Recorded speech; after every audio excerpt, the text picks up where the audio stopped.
All right, guys, thanks for jumping on another episode of Close and Conquer. I got my friend Bobby Okereke. I get that right? Yes, sir. My man. First of all, thanks for being on Close and Conquer. Thanks for having me, brother. Welcome to the show. So I want to get right into it because lately I've been talking. First of all, we just came off the Super Bowl recently. And you went to Stanford. So I said to him, it's good to be smart and a good athlete. Sir. So congratulations there. Thank you. Got drafted by the Colts. And how you were there 4 years? 4 years. And now you're with the Giants. Yes, sir. What's been the biggest difference Colts to Giants, you experience-wise? Just fan interaction. Honestly, in New York, I mean, there's so many people. It's a lot of social media, in person, game day. Like it's a different energy. You're a linebacker. Yes, sir. Always linebacker?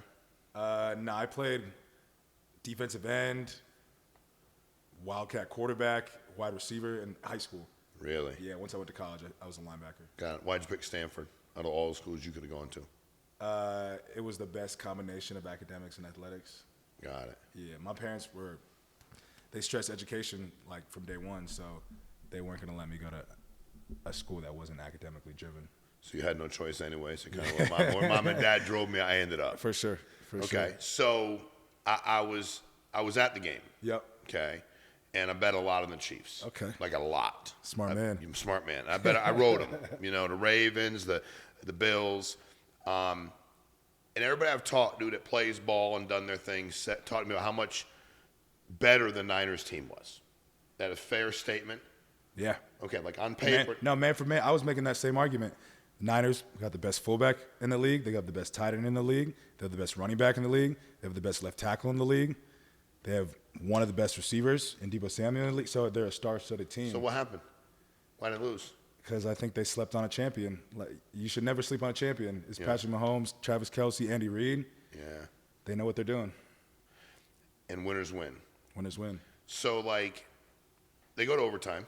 Yep. And I'm happy because I'm pulling for the Chiefs. The Niners win the coin toss. Yes. And they take the ball. And they took the ball. Why? Because they didn't understand the rules. Isn't that crazy though? That's crazy. I'm just saying, like as a professional, like like players and coaching. I wasn't privy to the rule at that point in time in the game, but maybe like you think somebody in the organization would emphasize that they really didn't know the rule. They didn't know the rule. No, dudes came out and said they didn't know the rule. And Justin Reed, two-time Super Bowl champ on the Chiefs, came out and said, "Yeah, we were working on that in training camp." Like, what are y'all doing? What are y'all doing? And they've been there before. So they talked a lot after the game. And well, first of all, in New York, yeah, what are y'all the most excited about as it pertains to your season, this upcoming season? Because being from Connecticut, yeah, it's been a minute. It's been a minute. It's been a minute. Hot minute. And the Giants, y'all got a great fan base. We do. They love the Giants. We love them. We know you do. What are you most excited about as it pertains to this season for the New York Giants? Ooh, I'm excited for us to establish our offensive identity. Yeah. I mean, Daniel Jones is only maturing. Yeah. He's coming back off an injury, but he's the guy. So they're gonna put weapons around him, and we just got Shane Bowen, defense coordinator for the Titans. So, me, Dexter Lawrence, Kayvon Thibodeau, Deontay Banks. We got some star-studded guys on defense, so we're excited to take over. Is that hard? Like I'm a baseball guy, played football for a while, but my career and your career are the exact opposite. Mine was done in high school, and I went to college to play baseball. But even like on a little high school team, my school was big, but little high school team, it sucks. Like it was hard because is it a struggle when you play your ass off? Because y'all play your asses off. Play our ass off. And it's a battle just watching it. And the offense, when it didn't have its identity. But y'all seem to keep it together. Football is such like a spiritual game that morale is real. Like, so even if you got to fake it till you make it, if the offense is playing. Explain that spiritual game. It takes everything. It takes your mind, body, soul, your attitude, the emotions you feel is going to affect how you play. So you just got to keep, feeding positivity. Once you start like getting negative and, putting blame on other people, you're taking away from really what you should be focused on is executing and playing good football. Yeah. Everything else is a distraction. How do you think y'all going to fare this season? You're excited about it. I'm excited. I think we're going to win the division. Yeah. I mean, I hope you do. the Eagles aren't Let as me hot. tell you something. I don't play, but dude. Cowboys aren't as hot. Commanders aren't as hot. So then why not the Giants? why not? That's the question. We're answering that in 2024. I'm pulling for you. Why not You're the just one Giants? hell of a guy. You got good energy. After the Super Bowl, Patrick Mahomes, Travis Kelce, all talking about trying to win a third championship row. First of all, has anybody ever done that in the NFL? Three Won times three in a row? Dang. I don't think, but I could be wrong. I don't think so. Yeah. And if it happened once, but I don't think it has. But I mean, hell, I could be wrong. Do they got a legitimate shot to run it back? For sure. For sure. Because you've seen all the pieces moving around. Like, they got rid of Tyreek Hill. Besides Travis Kelce, Patrick Mahomes, who were the deciding factors on that team. Isaiah Pacheco's a good player, but they have a lot of plug and play. The system they've built is sustainable. Mm-hmm. They have a sustainable system going on there. That'd be one hell of a story. Yeah, crazy. And it was interesting because I was sitting there with a guy next to me, and he said, "What do you think's going to happen?" I said, "Mahomes going to start running the ball, dude. Like, he's going to start running the ball, and hell, like, nobody's spying. Like, he's going to run the ball, right? Like, he's going to run it." Facts. Is it just that Kansas City was that much better at scheming everything? Were they that's that much better? I mean, because the Niners are loaded, right? I think players just made plays in the big moments. Obviously, you talked about Patrick Mahomes, but, I mean, you looked at Christian McCaffrey. He made a play. You're like, dang, that's going to be the play that won them the game. Yeah. And Travis Kelce makes that play. You're like, dang, that's going to be the play that won them the game. So they were going back and forth. Chiefs just made more plays. Just more plays. Crazy. So I was asking this before we got started because it's very intriguing to me. You watch baseball, and if a guy leads a baseball team, fans follow him. Mm-hmm. Basketball, who do you like? Whoever LeBron plays for. It's like, but that's how it works. That's how it works. But in football, it's different. Why? You're a Stanford guy. Why psychologically did the NFL do such a great job marketing? They're like why do people follow teams instead of players in that professional sport, unlike any other? I mean, all right, numerically, baseball, how many guys got on the field? 9. Mm-hmm.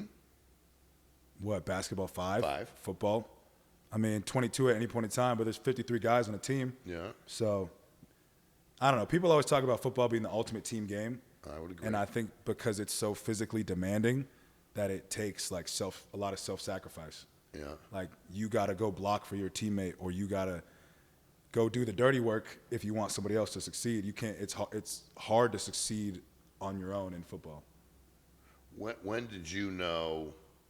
I'm assuming you were pretty well recruited. You had a lot of opportunity to go wherever you wanted out of high school. Yeah. When did you know, like, when you were in high school, like, I'm going to be in the league? Like, when did you know that, like, I legitimately can be in the league? When was that? Probably my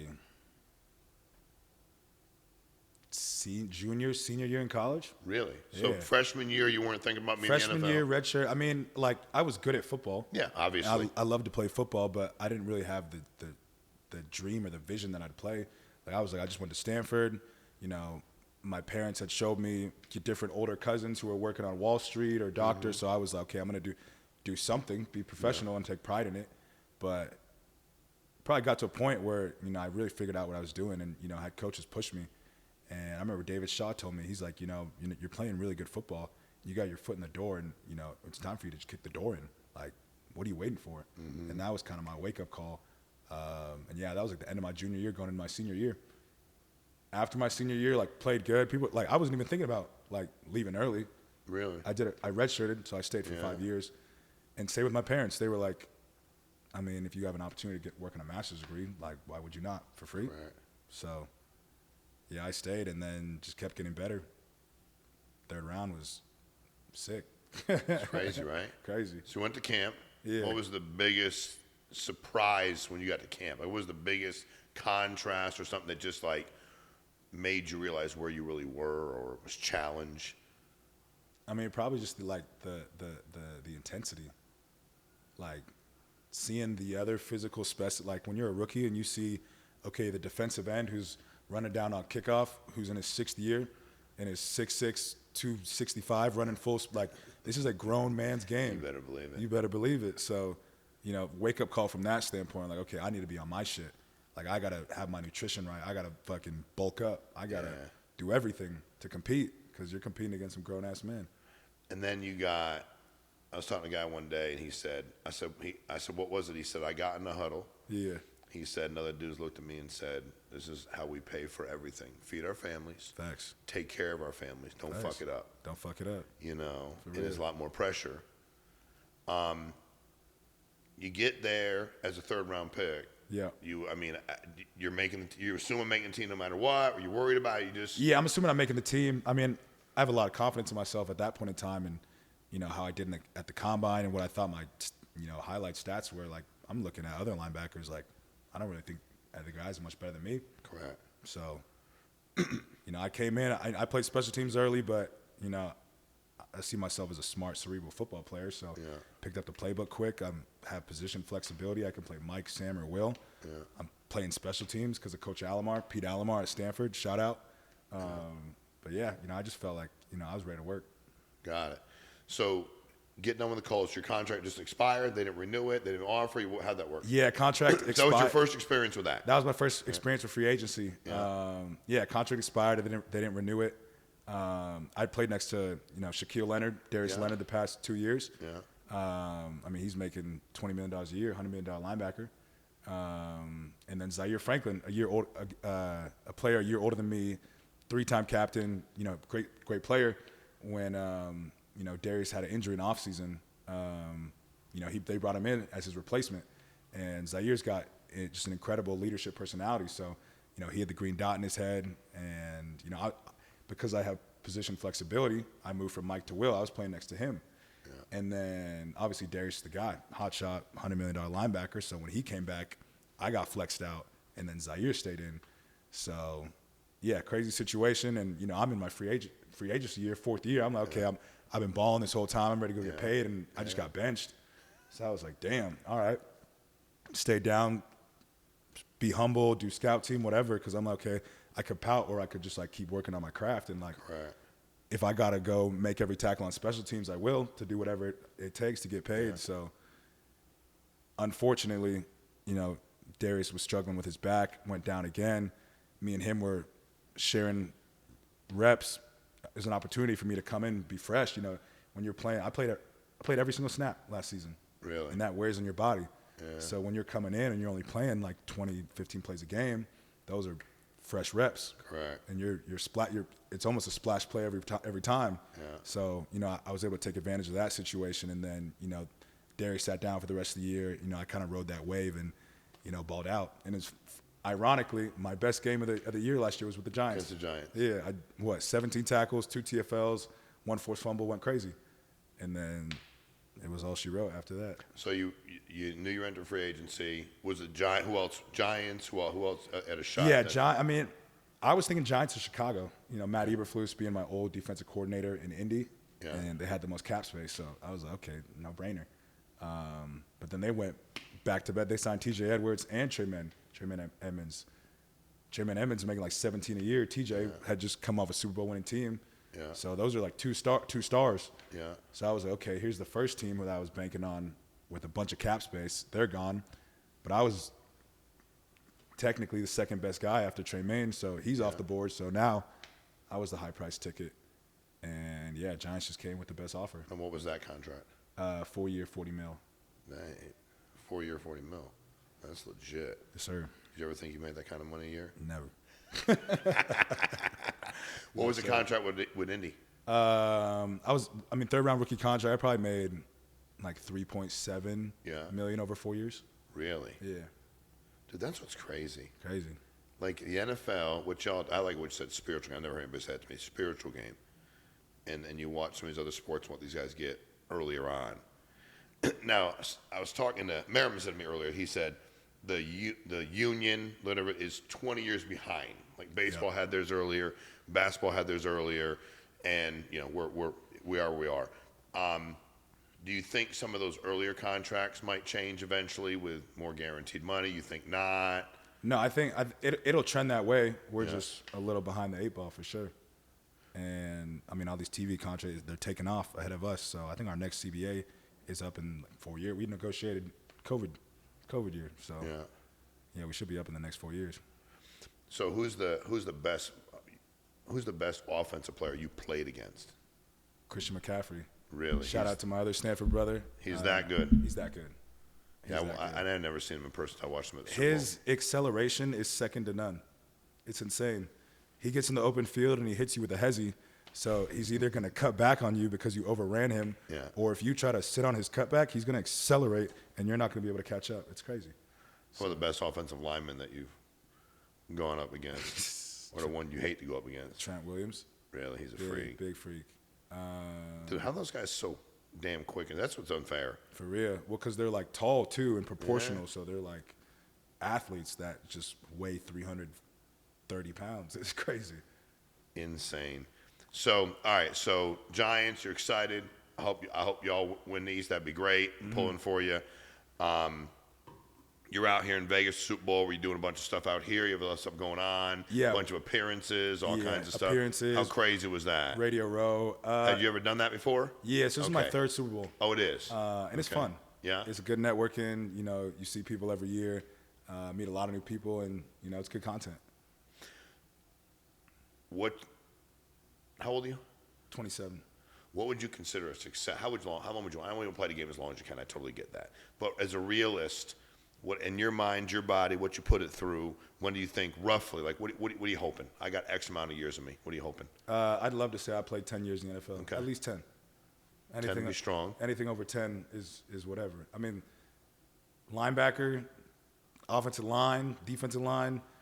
I mean, every year past 10, there's a lot of wear and tear on your body. No doubt about it. Your head and whatever.